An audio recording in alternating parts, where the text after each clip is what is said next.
Bienvenue dans ce nouvel épisode de Raconte-moi les mobilités, le podcast par Cara qui vous invite à réfléchir sur les mutations des systèmes de transport d'aujourd'hui et de demain. Aujourd'hui dans Raconte-moi les mobilités, nous accueillons Rémi Berger, directeur innovation chez GCK Mobility, qui a porté le projet intitulé Hydrogen Heavy Duty Development, ou pour faire plus simple, H2D2, et de l'autre côté François Bourdel, cofondateur de Nrop, société spécialisée dans l'accompagnement de projets d'innovation, et qui a travaillé avec GCK sur ce projet. Bonjour à vous deux. Bonjour. Bonjour. Est-ce que vous pouvez tout d'abord présenter vos parcours professionnels et vos entreprises actuelles ? On va commencer par François. Alors, je suis ingénieur télécom à la base. Et j'ai fait quelques années dans les services IT des grands groupes. Et puis après, j'ai basculé sur le financement de l'innovation. Pendant 8 ans dans un cabinet spécialisé, principalement sur les programmes européens. Et puis après, dans une start-up du numérique à Lyon. C'est là que j'ai rencontré Benjamin, mon futur associé chez Nrop. Ensemble, on a été chercher 10 millions d'euros d'aide publique sur 5 ans pour soutenir la croissance de l'entreprise. Et puis en 2020, on a créé Nrop. Donc notre métier, c'est d'aider les dirigeants à mettre en place une véritable stratégie de financement public. On est un cabinet de 2 personnes, très qualitatif. On intervient aux 3 grandes étapes du financement public pour identifier des appels à projets adaptés, pour candidater et puis pour accompagner le chef de projet sur le pilotage. Et j'ai rencontré Rémi quand j'étais dans la start-up lyonnaise pour la labellisation d'un projet. Et Rémi ? Donc Rémi Berger, donc moi je suis actuellement directeur de l'innovation du groupe GCK après un parcours de 10 années au sein d'un grand constructeur automobile français, PSA pour ne pas le citer, à la direction de la recherche, où j'ai été amené à travailler sur des sujets d'aérothermique et j'ai fini par du pilotage de structures collaboratives entre PSA et les universités lyonnaises, donc avec un détachement sur Lyon. Et puis j'ai eu l'opportunité de rejoindre à l'époque le pôle LUTB, qui maintenant s'appelle Cara, pendant 5 ans au poste de directeur de l'innovation. C'est d'ailleurs dans ce cadre de ces fonctions, comme l'a rappelé François, qu'on s'est rencontrés à l'époque de la labellisation des projets de la fameuse start-up lyonnaise. Et en 2022, j'ai intégré le groupe GCK en tant que responsable d'innovation et maintenant directeur de l'innovation. Donc le groupe GCK, c'est un groupe de 8 PME qui travaillent globalement sur la décarbonation de la mobilité avec plusieurs visions. Une vision d'équipementier, on a 3 divisions d'équipementier. On fait des batteries, de l'électronique de puissance, des moteurs électriques, des moteurs à combustion, donc nouveaux carburants, hydrogène ou e-fuel. On a une division véhicule avec GCK Mobility, donc qui fait du véhicule rétrofité industriel, un véhicule lourd, plutôt à usage professionnel. Et GCK Performance qui est plutôt une petite structure de prototypage et de fabrication de toute petite série, une dizaine de véhicules maximum. Une division de distribution d'énergie et on a aussi en charge l'exploitation du circuit de Charade à côté de Clermont-Ferrand. Avant de discuter de l'accompagnement et du suivi de projet, repartons de zéro. Rémi, le projet H2D2 qui nous amène ici, c'est quoi ? Alors le projet H2D2, c'est un projet collaboratif entre plusieurs partenaires, GCK Mobility, GCK Battery, RM, IFPEN et Casborer France, fabricant de dameuses. Ce projet consiste en développement d'un powertrain pile à combustible forte puissance, donc basé sur plusieurs composants, une pile à combustible de 200 kW, des batteries par immersion, un moteur électrique de forte puissance sur une architecture 800 volts, un convertisseur particulier développé par l'IFPEN et l'intégration dans une dameuse par Casborer, qui est finalement le démonstrateur fonctionnel de ce powertrain qui pourrait être utile dans le cadre d'autres applications ciblées, type du camion ou autre. Et le montant du projet est de 6,5 millions pour une aide financière de l'ADEME de 3,5 millions. François, vous l'avez présenté tout à l'heure, Nrop a une expertise assez complète sur l'accompagnement de projets. Quels sont les détails qu'une agence de conseil prend en compte pour choisir ses projets ? Et dans ce cas précis, quel aspect a attiré votre attention sur le projet innovant H2D2 ? Alors au départ, c'est vrai que quand on va regarder le besoin d'une entreprise en financement de l'innovation, on ne va pas forcément regarder les détails, on va déjà regarder dans l'ensemble, parce qu'il faut voir la dimension technique, le marché, le financier, il faut regarder la dimension environnementale, la propriété intellectuelle, parce que tout est étudié dans une candidature, c'est un peu comme une levée de fonds. Mais d'ailleurs, c'est ça qui est passionnant pour nous. Mais c'est vrai qu'au début, il y a peut-être 2 points qu'on peut dégager. C'est est-ce qu'il y a un statut PME ? Et puis quel est le niveau des fonds propres ? Donc le calcul du statut PME, il n'est pas évident. Il faut souvent remonter aux actionnaires des actionnaires, et parce que ceux qui sont à plus de 25% du capital peuvent rentrer dans le calcul. Il faut regarder les filiales. Donc il y a un guide de 60 pages édité par la Commission européenne pour expliquer le calcul. Donc dès le début, on regarde ça, et puis on regarde bien sûr la trajectoire en fonds propres, parce que tous les financeurs vont la regarder. Et donc sur H2D2, on est arrivé très tôt dans la réflexion, quelques mois après la création de l'entreprise. Et on a tout de suite été emballé par la stratégie de GCK. On a senti qu'il y avait pas mal d'aides à aller chercher, qu'il y avait une trajectoire crédible sur les fonds propres. Et donc on a construit le projet ensemble et c'était un vrai plaisir. Alors c'est sûr, la dameuse, c'est un marché de niche. Bon, on pourrait même dire un marché de riches. Mais il faut voir ça comme un laboratoire avec des perspectives plus larges. Et ça, on a tout de suite senti qu'on pouvait le mettre en valeur. Et d'ailleurs, on le voit bien aujourd'hui, la batterie à immersion, elle n'est pas utilisée dans la dameuse, enfin si, mais dans le projet. Par contre, elle est déjà utilisée dans des bus. Et puis on voit bien que l'ADEME a financé le projet, donc ça veut bien dire qu'il y avait un enjeu de société derrière. Et c'est pas parce qu'on était sur un marché de niche que l'ADEME n'allait pas le financer, quoi. Et du coup, question assez similaire côté GCK, quels sont plutôt les avantages recherchés en contactant une entreprise externe ? Alors, l'avantage qu'on a, c'est au-delà de l'expertise de la technique de rédaction des dossiers, qui est un métier à part entière, qu'il maîtrise absolument, ça permet d'avoir aussi un regard extérieur sur le projet. Au-delà de la labellisation Cara, qui a aussi un regard extérieur technique sur le projet, Enrobe va avoir un regard technique financière, ou en tout cas financement du projet. Ils amènent également des éléments, le fait de croiser avec ce qu'ils voient sur d'autres clients en termes de vision de marché, en termes de montage de dossier, en termes même des fois de déboucher marché. C'est aussi intéressant d'avoir l'appui de quelqu'un et le regard de quelqu'un de l'extérieur du groupe. Nous, on a la tête dans le guidon, on a nos œillères. Eux ont des œillères différentes, et donc ça permet de croiser et d'avoir vraiment un regard complémentaire, au-delà de l'accompagnement très opérationnel sur le montage du dossier, l'accompagnement à la rédaction, et également ce que fait Enrobe, c'est l'accompagnement à la coordination du projet.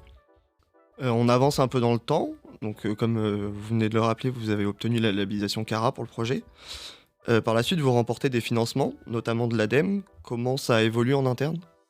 Alors le projet aujourd'hui, il arrive quasiment à sa fin, on l'évoquera après, mais une fois qu'on a les financements, alors déjà le projet commence même avant d'avoir les financements, puisque une fois qu'on a déposé, il y a un temps d'instruction qui est plus ou moins long. Dans notre cas, il a pris un petit peu de temps pour des raisons internes à notre groupe et justement de structure capitalistique du groupe, puisqu'on avait 2 entités du groupe qui étaient dans le projet. L'ADEME considérait que finalement les 2 entités étaient une seule entité, qui était le groupe GCK. Donc il a fallu remodeler le projet pour rentrer dans les critères collaboratifs du projet, notamment en termes de répartition du budget. Mais voilà, bon, ça, au-delà de ça, et ça, Enrobe nous a bien accompagnés sur le sujet. Et puis grâce à nos partenaires également, on a pu redispatcher du budget pour rentrer dans ces critères-là. Mais le projet, lui, avait déjà commencé, les développements techniques sur la batterie, sur la pile à combustible, alors l'intégration non, ça revient à la fin, mais voilà, même sur le moteur électrique, sur le convertisseur qui est développé par l'IFPEN, voilà, tout ça avait été démarré. Et donc en suivant le planning du projet avec les différents livrables et les différents work packages du projet qui s'ensuit derrière avec le budget qui est consommé au fur et à mesure. J'en parlais auparavant, mais ce projet a donc reçu la labellisation du pôle Cara. Avec une vision à plus grande échelle, François, est-ce que c'est un élément qui peut jouer un rôle sur l'obtention de financement ou sur la facilité à trouver de nouveaux partenaires ? Et à l'échelle d'une entreprise, pour vous, Rémi, est-ce que vous y trouvez également un intérêt ? Alors oui, moi je trouve que c'est très bien de viser la labellisation d'un pôle quand on va chercher une aide. Déjà, comme l'a dit Rémi, parce que le process de labellisation, ça fait un effet miroir, ça met le doigt sur les parties à retravailler. Ça permet de voir vraiment comment notre projet est compris et de mieux argumenter. Et puis aussi parce que tout simplement la labellisation, ça permet de s'entraîner à l'oral. J'ai vu plusieurs fois des partenaires qui rataient leur présentation au pôle et qui réussissaient leur audition devant le financeur. On a beau se préparer en amont, rien de tel qu'une vraie audition pour se tester. Et puis le financeur, en tout cas en France, quand il voit un label, c'est pour lui une garantie supplémentaire. Ça montre que le projet, il a passé une première évaluation, il est innovant, il a un intérêt pour la filière, pour le territoire, donc ça va le rassurer. Donc moi je suis convaincu qu'il y a beaucoup plus à gagner qu'à perdre en allant chercher un label de pôle. Et puis après, pour les partenaires, est-ce qu'adhérer à un pôle, ça aide sur la recherche de partenaires? Et ben en fait, il y a un peu deux cas de figure. C'est soit on arrive dans le pôle, on est tout jeune, soit on y est depuis plusieurs années. Dans le premier cas, on a déjà un réseau, on est actif, on commence à connaître les gens petit à petit. Et donc, on va voir avec qui on est à l'aise pour construire un projet. Donc, forcément, c'est intéressant. Mais je dirais que même si on est nouveau, si on ne connaît pas encore très bien le réseau, ça peut nous aider. Ça peut nous aider à aller chercher un ou deux partenaires en plus, peut-être pas tous, parce que pour travailler en consortium, on préfère travailler avec des gens qu'on connaît, avec qui on a déjà travaillé. Mais par contre, un ou deux en plus, ça peut être vraiment une solution. Faut compléter ce qu'on disait sur la labellisation. Alors clairement, ça permet d'avoir une vision extérieure technique, puisque c'est un conseil scientifique et technique qui analyse le projet. Donc c'est des gens qui ont aussi, de par leur parcours, une expérience technique sur ce projet. Et c'est vrai que dans le conseil scientifique, tu as des gens qui sont tout à fait experts sur le domaine, donc ils peuvent amener des éléments, des fois de contradiction avec ce que tu proposes, voire des novices qui ont des questions souvent très, très pertinentes de novices. Et ce double regard est super intéressant, à la fois en termes techniques de structuration du projet, d'orientation du projet, à la fois en termes de présentation et de discours à avoir, ça François l'a mentionné. Et voilà, ça nous permet aussi d'avoir une première, on va dire, répétition générale de présentation du projet, et ça permet aussi d'avoir une première analyse de l'adéquation de l'écosystème à notre projet. Parce que nous, on est convaincus quand on a un projet, mais des fois, on ne se rend pas compte que on est à l'ouest.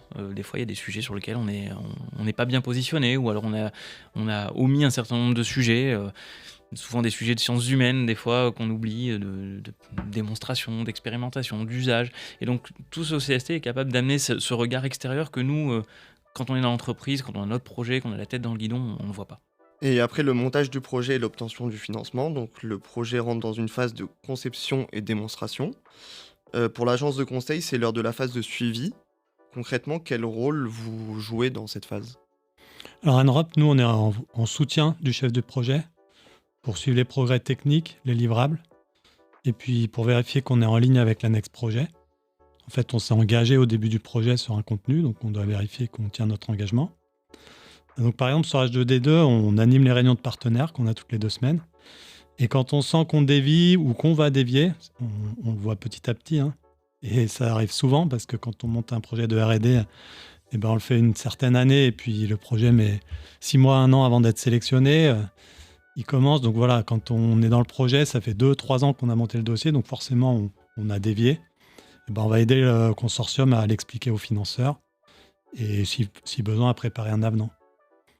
Donc ensuite, on va travailler sur les reportings, en général 2 ou 3 reportings par projet, à la fois sur le volet technique, sur le volet financier. Sur un projet comme ça, on travaille aussi sur l'exploitation, parce que sur H2D2, on doit présenter à chaque reporting un prévisionnel pour estimer les ventes à la fin du projet, et ce pour chaque partenaire, parce que l'ADEME sont vraiment directement intéressés, ils ont une avance remboursable en jeu. Et donc, c'est bien d'avoir ANROP aussi pour discuter avec les différents partenaires, avec les services marketing. Et puis, pour avoir un positionnement un peu neutre, ça veut dire qu'on peut être complètement dans la confidentialité avec un partenaire, ne pas partager avec un autre et envoyer les infos à l'ADEME sur les perspectives d'exploitation. La durée du projet était de 33 mois, soit jusqu'en mai 2024. Où est-ce qu'on en est aujourd'hui ? Donc aujourd'hui, le projet touche bientôt à sa fin. L'ensemble des partenaires du projet, donc GCK Mobility, GCK Batterie, l'IFPEN, REM et Casborer, ont globalement tous fini leurs tâches individuelles ou, on va dire, chacun des lots des briques technologiques qu'aujourd'hui on a assemblées dans la dameuse. Il nous reste la dernière étape qui est finalement l'exploitation de la dameuse, donc la mise en route de la dameuse, avec des essais sur neige qui sont prévus alors soit en toute fin d'année, soit en début d'année prochaine, en fonction à la fois de la disponibilité du matériel et surtout de l'enneigement à l'endroit où on voudrait tester. Et avez-vous déjà identifié le lieu de test ? Alors on ne sait pas encore, parce que ça va dépendre de l'enneigement, ça va dépendre de certains choix. Il y a des choix logistiques qui doivent être faits aussi, donc voilà, on ne sait pas si on testera dans les Alpes ou proche de Clermont-Ferrand, dans les stations on va dire, du Massif central. Ce numéro de Raconte-moi les mobilités touche à sa fin.